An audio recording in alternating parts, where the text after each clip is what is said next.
Sometimes, silence is louder than revenge. The glow of multiple screens illuminated the darkened room. On Ethan's monitor, rows of executives appeared, powerful faces from Tokyo, New York, London. Their tone was respectful, almost cautious. "Mr. Cole," one of them began.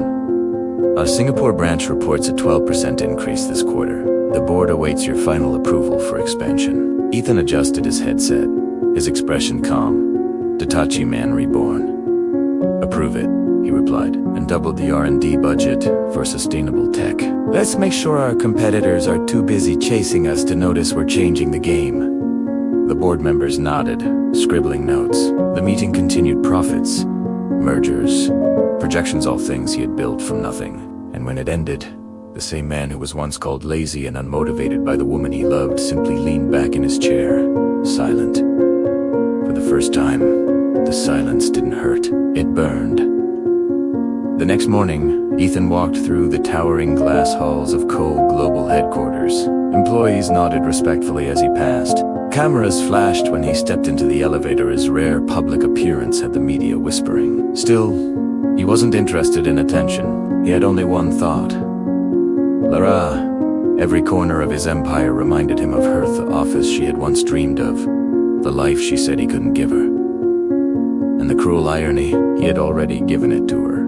Her startup, Lara Designs, had thrived only because of his hidden investments. He had watched her succeed under a false name, because all he wanted was her happiness, not her gratitude. Now, watching her chase that same dream with another man, he realized something. He hadn't lost her because he wasn't enough.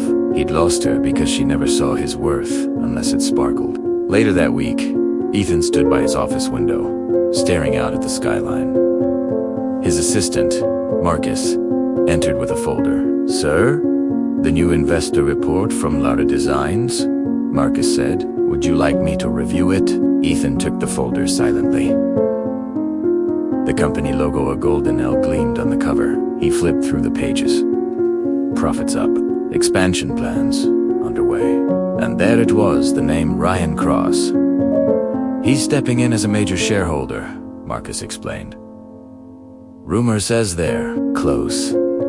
Ethan's jaw tightened slightly, but his voice remained calm. "Pull our silent funding from our company," he said flatly. "All of it, sir. Every cent." Marcus hesitated. That would collapse our liquidity overnight. Ethan's voice was cold.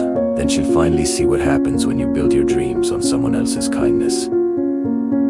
Marcus nodded quietly and left. Ethan turned back to the window. The city gleamed below, bright, restless, alive. It used to remind him of Lara.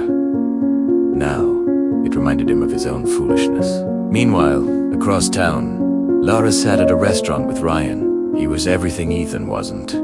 Sharp suit, loud confidence, the kind of man who made sure everyone noticed him. "You're doing well," Ryan said, smirking. "Your designs have potential. I could make you a star if you play your cards right." Lara smiled faintly. "That's what I want, to finally be someone." Ryan leaned in. "Then let me handle the numbers. You just make everything look beautiful." She nodded, flattered, completely unaware that the ground beneath her success was already starting to crack. That night, she received a call from her finance manager. "Ms. Benish, our investor just pulled out all the funds from Cole Partners. Gone. Completely gone." Her blood ran cold. "What do you mean gone?" "They've been with us since the start." "I don't know, ma'am. It was immediate. No reason given." The line went dead. Lara stared at her reflection in the dark window, confident, beautiful, powerful, and suddenly terrified. Back in his penthouse, Ethan stood by a grand piano, nursing a glass of whiskey. He wasn't smiling. He wasn't celebrating. He was remembering. The nights he stayed awake, helping her plan her designs. The way she used to fall asleep on his shoulder, whispering, "One day we'll make it." He'd kept that promise. Sehust didn't stay long enough to see it.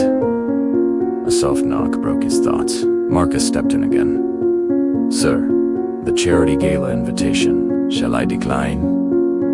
Ethan looked up. "No," he said after a pause. "I'll attend this one." Under your real name? Yes, Ethan said, setting the glass down. It's time the world remembers who Ethan Cole really is.